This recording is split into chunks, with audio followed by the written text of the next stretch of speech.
नमस्कार मित्रांनो, नाती मराठी या यूट्यूब चॅनलवरती तुम्हा सगळ्यांचे मनापासून स्वागत. मध्ये आपल्याला पाहायला मिळतं, सागर मुक्तावर चिडत मुक्ताला विचारतो, मुक्ता दरवेळी तुम्ही सामनेचं ऐकून का घेता? तुम्ही एक कारण चूक आपली होती. तर सागर मुक्ताला विचारतो, एवढासा धक्का लागला म्हणून एवढं बोलायचं? तर मुक्ता म्हणते, ज्या धक्क्याने हळद सांडली ती हळद चांगली नव्हती, जे मम्मीने पावडर मिक्स केली होती तिला धडा शिकवण्यासाठी.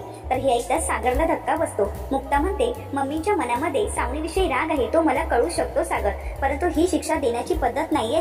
तर सागर म्हणतो, परंतु तुम्ही न बोलता सगळे आरोप स्वतःवर का घेतलात? अहो तुम्ही काहीच का बोलत नव्हता? आणि आता काय झालं आहे? सर्वांच्या नजरेत तुम्हीच तर वाईट झाला आणि तुम्ही हे कसं काय सहन करू शकता? प्रत्येक वेळी तुमच्यातील नवीन पैलू माझ्या समोर येत असतो, परंतु यावेळी मी हे सहन करणार नाही, कारण तुमची चूक नसताना तुम्हाला बोलणी खावी लागली आहे. त्यामुळे मी आता आईशी बोलणारच आहे. तर मुक्ता ही सागरला थांबवत म्हणते, नाही सागर, आपण काहीच करायचं नाहीये. त्यामधील समजूतदारपणा पाहून सागर मुक्तासमोर हातच जोडतो. तर तेवढ्यातच माधवीताई मुक्ताला आवाज देतात. तर मुक्ता ही सागरला म्हणते, सागर तुम्ही पण चला ना. तर सागर हा मुक्ताला म्हणतो, नाही, माझं जरा ऑनलाईन काम आहे, ऑनलाईन मीटिंग आहे, ती मी पूर्ण करून येतो. दुसरीकडे पाहायला मिळतं, आदित्यच्या मनामध्ये मुक्ताविषयी राग निर्माण झालेला असतो. आदित्य एकट्यात पाण्याकडे पाहत असतो आणि त्यानंतर तो लगेच पोलिसांना फोन करतो आणि म्हणू लागतो, इन्स्पेक्टर साहेब, मी खरंच खूप मोठ्या प्रॉब्लेम मध्ये आहे असं म्हणत तो रडतच नाटक करतो आणि हात दुखण्याचं नाटक करत म्हणतो की माझ्या सावत्र आईने मला मारलं आहे, तिचं काम केलं नाही म्हणून मला तिने चटके दिले आहेत, ती माझ्याजवळ सर्व कामं करून घेत असते आणि मी काम केलं नाही तर मला चटके देते आणि मला आता हे सहन होत नाहीये आणि म्हणूनच मी तुम्हाला फोन केला आहे.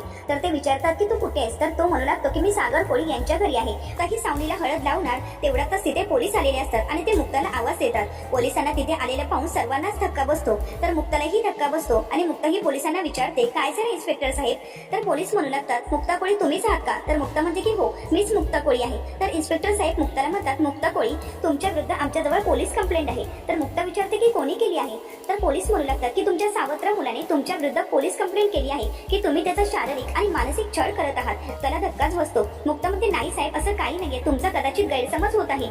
तर मुक्ताला ते म्हणू लागतात, नाही, त्यांनी आम्हाला आताच फोन केला होता की तुम्ही चटके देऊन त्याचा हात भाजला आहे आणि तशी त्यांनी आमच्याकडे तक्रार केली आहे आणि तुम्ही हे तक्रार केल्यामुळेच आम्ही तुम्हाला अटक करण्यासाठी आलो आहोत. तर सर्वांनाच धक्का बसतो. सर्वांचा विश्वास असतो की मुक्ता असं काही करणार नाही आणि म्हणूनच स्वतः समोर येते आणि हात जोडत सर्वांना विनंती करते की हा आमचा फॅमिली मॅटर आहे, त्यामुळे प्लीज सर्वजण तुम्ही आलात तरी चालेल. तर स्वातीने रिक्वेस्ट केल्यानंतर सर्व पाहुणे तिथून निघून जातात. पुढ्यातच तिथे आदित्य येतो आणि आदित्यचा हात खरोखरच भाजलेला असतो आणि आदित्य मुद्दामून मोठमोठ्याने रडण्याचं नाटक करतो आणि आदित्यला रडताना पाहून आणि आदित्यचा हात भाजलेला पाहून सर्वात जास्त मुक्तालाच वाईट वाटतं आणि म्हणूनच मुक्ता ही आदित्यजवळ जात असते. परंतु सावनी ही मुक्ताला बाजूला करते. मुक्ताला मात्र आदित्यची खूप काळजी वाटत असते. मुक्ता ही सावनीला म्हणू लागते, सावनी, तुम्हाला जे काही बोलायचंय ते बोला, परंतु अगोदर त्याच्या हाताला तुम्ही मलम तरी लावायला द्या.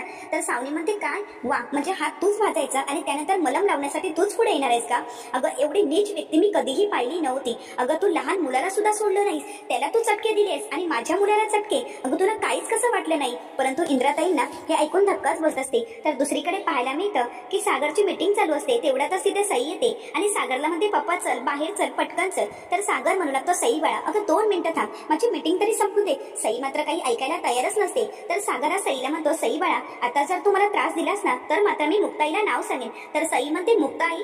तर मुक्ताचं नाव घेतल्यावर सागरला धक्काच बसतो. सागर विचारतो, काय झालं आहे? मुक्ताईला काय झालं तुझ्या? तर सई म्हणू लागते, पोलीस घेऊन जाण्यासाठी आले आहेत आपल्या मुक्ताईला. हे ऐकल्यावर सागरला धक्का बसतो. सागर मीटिंग तिथेच टाकतो येतो आणि आदित्यचा भाजलेला हात पाहून सागरला खूप वाईट वाटत असतं. सागर आदित्यची काळजी करत असतो आणि त्याला सावरत विचारतो, आदित्य तुला जास्त त्रास होतोय का? खूप दुखतंय का? तर आदित्य म्हणतो, नाही पप्पा, एवढा त्रास होत नाहीये, तुम्ही आलायत ना, मग आता मला लवकरच बरं वाटेल. तर माधवीताई म्हणू लागतात, परंतु हे पोलीस वगैरे? तर सागर म्हणतो, 1 मिनिट. सागर पोलिसांना विचारतो, इन्स्पेक्टर साहेब नक्की काय झालं आहे? तर इन्स्पेक्टर साहेब सागरला म्हणतात की तुमच्या मुलाने कंप्लेंट केली आहे की त्याची सावत्र आई त्याला खूप त्रास देत आहे, हाताला चटके वगैरे लावत आहे आणि म्हणूनच आम्ही मुक्ता यांना अटक करण्यासाठी इथे आलो आहोत. मुक्ता कोळी, आता तुम्हाला आमच्यासोबत यावंच लागणार आहे. तुमच्या घरामध्ये फंक्शन होता आणि म्हणूनच आम्ही एवढा वेळ शांत होतो, परंतु आता आम्हाला थांबता येणार नाही, तुम्ही प्लीज आमच्यासोबत चला. तर मुक्ता म्हणते, ठीक आहे. मुक्ता ही सागरला आवाज देत म्हणते, सागर. तर सागर हा मुक्ताला हातानेच इशारा करून थांबायला सांगतो आणि त्यानंतर सागर इन्स्पेक्टर साहेबांना म्हणतो, इन्स्पेक्टर साहेब, प्लीज मला एकदा माझ्या मुलाशी बोलायला मिळेल का? कारण मला माहित आहे की असं काही मुक्ता करणार नाहीत आणि मुक्ता असं करतील असं मला वाटत नाही. सत्य जोपर्यंत समोर येत नाही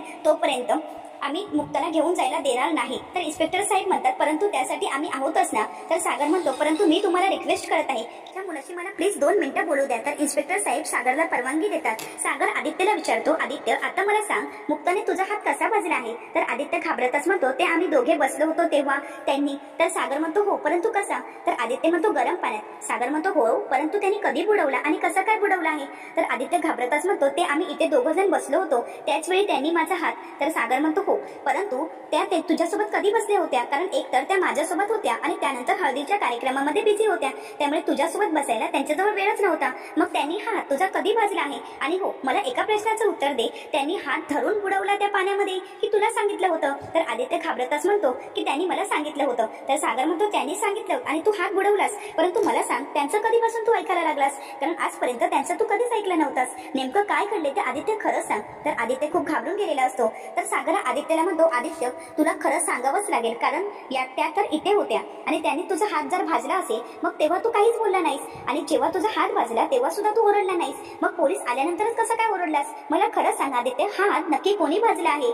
तर त्यावेळी मात्र आदित्य खूप घाबरून गेलेला असतो. सागर आदित्यला म्हणतो यावेळी जर तू मुक्ताला खोटं बोलून अडकविण्याचा प्रयत्न केलास ना आदित्य तर मात्र मी पोलीस कंप्लेंट तुझ्या विरुद्धच करणार आहे आणि तुलाच पोलीस अटक करतील. तर सावनी ही सागरला म्हणते सागर तू हे काय बोलत आहेस. अरे आपल्या मुलाच्या विरोधात तू बोलत आहेस. या मुक्ताची बाजू घेऊन तू पोलिसांना आपल्या मुलाला अटक करायला सांगणार आहेस. तर सागर सावनीला म्हणतो 1 मिनिट मी जे काही बोलत आहे ना ते अगोदर ऐकून घे. तर त्यानंतर सावनी मात्र शांतच होते. तर सागर रागानेच आदित्यला विचारतो आदित्य मी तुला काय विचारत आहे अजूनही खरं सांग. तर आदित्य खरं बोलत म्हणतो की मुक्ताने माझा हात भाजलाच नाही हे सगळं काही मीच केलं होतं. हे सगळं काही सत्य समोर आल्यानंतर सागर रागानेच आदित्यवर हात उगारतो परंतु त्यावेळी थांबतो कारण मुक्ताने इशाऱ्याने सागरला थांबवलेलं असतं. आदित्यने सत्य कबूल केलेलं असतं आणि आदित्य खूप घाबरून गेलेला असतो परंतु सागरला आदित्यचा खूप राग आलेला असतो. सागर आदित्यजवळ रागाने पाहू लागतो. मुक्ताला सुद्धा हे सगळं सत्य समजल्यामुळे मुक्तालाही धक्का बसतो.